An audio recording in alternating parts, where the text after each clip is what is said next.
আমি সরকারের কাছে দাবি জানাই, যারা এই বিতর্কিত কমিশন দাখিল করেছে, বিতর্কিত রিপোর্ট দিয়েছে, তাদেরকে বিচারের আওতায় আনতে হবে। ঠিক কিনা বলেন?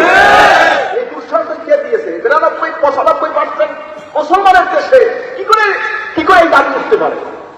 নারী বিষয়ে একটা কমিশন গঠন করেছে, যেখানে বিভিন্ন বিতর্কিত আইন তুলে ধরেছে প্রধান উপদেষ্টার কাছে। বাংলাদেশে লক্ষ লক্ষ আলেম ওলামায় প্রতিবাদ করেছে, আমরাও প্রতিবাদ করেছি। কি করি নাই? করেছি। সম্মিলিত প্রতিবাদ হয়েছে। হাজরিন, কারণ কোরআন শরীফ হাদিস শরীফের খেলাফ কোন আইন এটা মেনে নেওয়া যায় না। কি যায়? মারাত্মক বিষয়। কারণ এটা আমাদের ধর্মীয় ব্যাপার।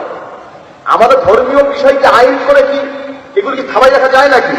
এখন যদি আইন করে কেউ নামাজ পড়তে পারবে না, কি এটা কি সম্ভব? এটা কি সম্ভব? এটা আইন করে সম্ভব। এটা আমার ধর্মীয় অধিকার।